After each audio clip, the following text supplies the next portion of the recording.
प्रिय साथियों, आज हम गीता की मनोवैज्ञानिक व्याख्या के क्रम में अध्याय 2 के श्लोक संख्या 67 से लेकर के 70 तक की व्याख्या कर रहे हैं।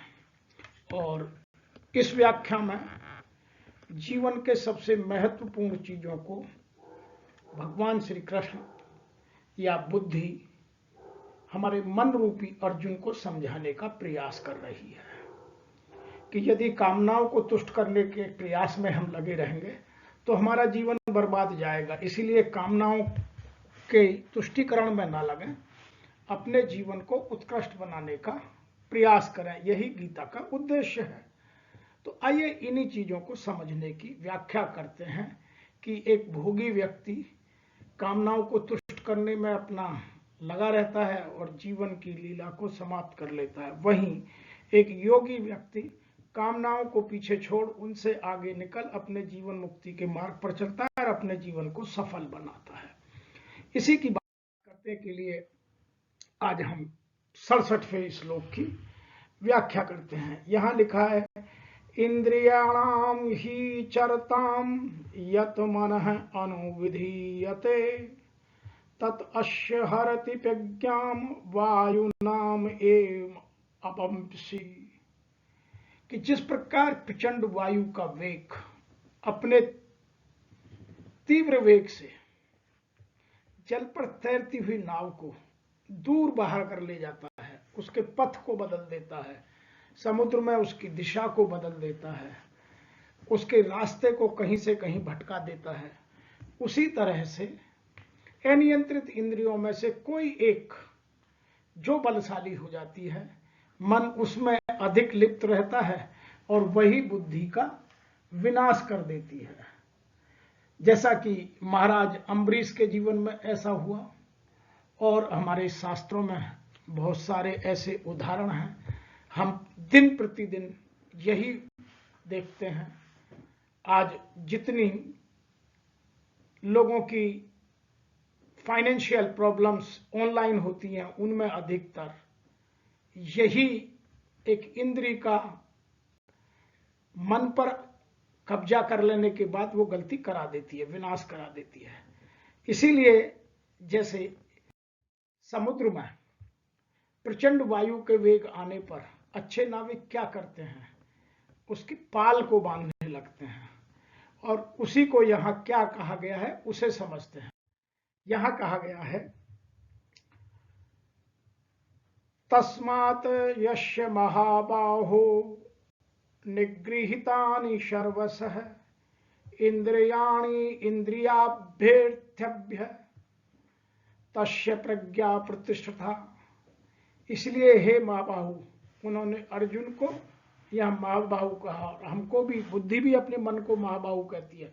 मन में अपार शक्ति है, लेकिन उस पर नियंत्रण होना चाहिए बस। तो इसलिए हे महाबाहु, जो मनुष्य इंद्रियों के विषय में भोगों से विरक्त रहता है, वह दृढ़ता से लोकातीत ज्ञान से युक्त हो जाता है, अर्थात अपने पर नियंत्रण बना लेता है। और उसी तरह से नाविक जब हवाएं समुद्र में तेज आती हैं तो वह पाल को ठीक कर लेता है। वह नाव हिचकोले तो खाती है, लेकिन सुरक्षित हो अपने गंतव्य की ओर चल पड़ती है। इसीलिए एक समझदार नाविक जिस तरह से पाल को ठीक करता है, उसी तरह से हम मानवों को भी अपने जीवन को उत्कृष्ट बनाने के लिए, जीवन की मुक्ति के लिए हमें अपने जीवन में बार बार इस तरह से समझदारी से अपनी इंद्रियों को वश में करना चाहिए। गीता हमें बार बार स्पष्ट रूप से यही समझाने का प्रयास करती है। और हम इसको कितना समझते हैं, यह तभी संभव है जब हम दिव्य प्रेमा भक्ति में अपना मन लगाकर इंद्रिय तृप्ति की बलवती शक्तियों को दमन करने का प्रयास करें।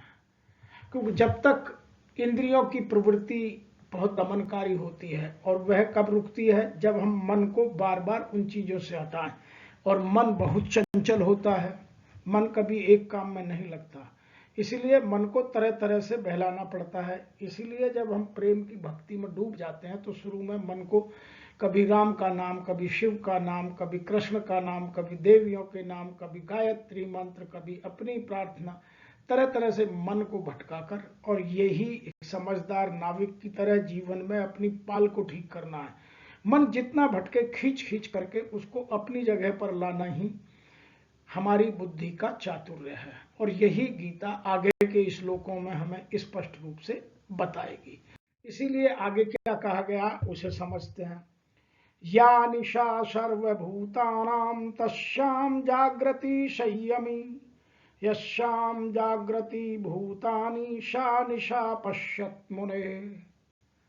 अब ध्यान से सुनिएगा। जिसे सब लोग दिन समझते हैं, आत्म संयमी समझते हैं, वह आत्म संयमी के लिए अज्ञानता की रात्रि है। जिसे हम दिन समझते हैं क्योंकि दिन में ही हमारी इंद्रियां ज्यादा बलवती होती हैं और फिर वो तरह तरह की चीजों में भटकती हैं। और जो सब जीवों के लिए रात्रि होती है वह आत्मविश्लेषी के लिए, जितने अपनी इंद्रियों पर नियंत्रण कर लिया है उसके लिए, और उस तरह के आत्मविश्लेषी मुनियों के लिए वह दिन होता है, क्योंकि रात में भक्ति बड़े आराम से होती है, कोई डिस्टर्बेंस नहीं होता। यदि आपको ध्यान लगाना है तो साधना के लिए सबसे उत्तम समय है रात्रि के 3 बजे से सुबह 5 बजे तक, जब बिल्कुल हर तरफ शांत वातावरण और मन का प्रभु के नजदीक जाने का सबसे सरल और सुगम रास्ता खुला रहता है। हमारा दिमाग बहुत तेजी से काम करता है, प्रकृति उसमें साथ देती है, और हम उसमें अपने आप को परमात्मा को, आत्मा का परमात्मा से मिलन कराने का प्रयास कर सकते हैं, अपनी इंद्रियों को नियंत्रण में करने का प्रयास कर सकते हैं। इसीलिए यहां कहा गया कि जिसे सब लोग दिन समझते हैं वह आत्मसंयमी के लिए अज्ञानता की रात्रि है। मतलब आत्मसंयमी व्यक्ति उसे अज्ञानता की रात्रि मानता, दिन नहीं मानता। और जिसे हम रात मानते हैं उसे आत्मविश्लेषी मुनि दिन की तरह यूज कर उसमें अपना ध्यान लगाकर अपने जीवन को उत्कृष्ट बनाने का प्रयास करते हैं। यही जीवन की वृत्ति है। मैं यहाँ एक बात आपको और स्पष्ट रूप से समझाने की कोशिश कर रहा हूं कि बुद्धिमान व्यक्तियों की 2 तरह की श्रेणियां होती हैं। एक श्रेणी मनुष्य की इंद्रिय तृप्ति के लिए भौतिक कार्य करने में निपुण होते हैं, जो दिन में होते हैं, और दूसरी तरह के जो लोग होते हैं, जो दूसरी श्रेणी होती है, वो मनुष्य के आत्मरक्षक हैं, जो आत्म साक्षात्कार कर जीवन को अनुशासन में ढालने का, अनुशासन प्रिय जीवन जीने के लिए जागते रहते हैं और फिर भगवान से अपने आप को जोड़ने का निरंतर प्रयास करते रहते हैं। तो यह हमारे लिए समझने की बात है। अब आगे के श्लोक में और भी गहराई से बात हमें समझाने के लिए कही गई है, वह और भी महत्वपूर्ण है कि समुद्र के दृष्टांत से हमें समझाया जा रहा है। वो क्या है समझने की बात? वह समझने की बात यह है, आपूर्यमाणम अचल प्रतिष्ठम समुद्रम आप प्रविशन्ति यद्दत तद्दत् कामायम प्रविशन्ति सर्वेशः शांतिम आपनोति न काम कामी। जिस प्रकार समुद्र में निरंतर उफनती हुई नदियां जल के प्रवाह के साथ समा जाती हैं, लेकिन उनसे कभी भी समुद्र विक्षुब्ध नहीं होता, समुद्र अपना धैर्य नहीं खोता, समुद्र में कभी बाढ़ नहीं आती, समुद्र अपने किनारों की सीमाओं को कभी पार नहीं करता। नदियां बाढ़ लाती हैं अपने उद्गम स्थल से लेकर के और समुद्र में पहुंचने तक प्रकृति का बहुत सारा नुकसान, अपने किनारे बसे हुए प्रकृति को, नगरों को तहस नहस करती हुई समुद्र तक पहुंचती हैं।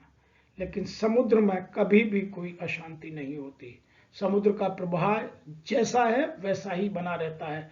उसी तरह जो इंद्रियों के विषयों के आवेग के पश्चात भी शांत रहता है, इंद्रियां बार बार उफनती हैं, वह उनको बार बार शांत करता है, उन पर नियंत्रण करता है।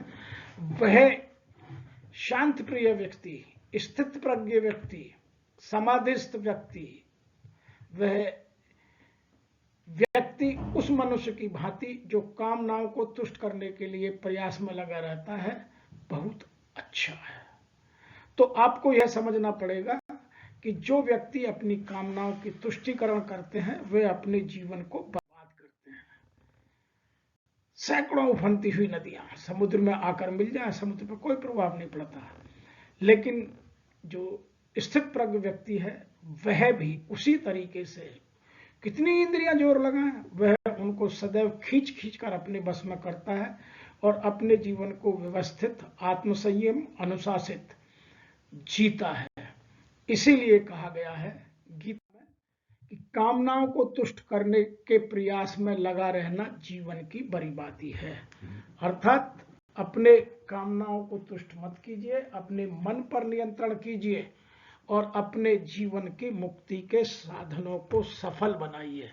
यही गीता का उद्देश्य हमें इन 4 श्लोकों में स्पष्ट रूप से समझाया गया है। यदि आपको इससे अधिक जानना है तो हमें लिखिए। मैं और मेरी संस्था डूअर्स पैराडाइज फाउंडेशन सदैव आपके साथ गीता की सरल, सुगम, सर्वहित में, सर्वमान्य, सरल भाषा में व्याख्या कर आप तक पहुंचाने के प्रयास में। हमारे इस प्रयास को सफल बनाने में आपके सहयोग की आवश्यकता है। आप हमारे इस चैनल को सब्सक्राइब करिए, वीडियो को लाइक कीजिए ताकि अधिक से अधिक तक लोगों को पहुंचे। आप भी अपने मित्रों तक पहुंचाइए और हमारी इस यात्रा में आप अपना सहयोग देकर हमारे इस यात्रा को और मजबूत और उत्साहित और उत्कृष्ट बनाने में प्रयास कीजिए। आज इतना ही, फिर मिलेंगे। जय हिंद, जय भारत।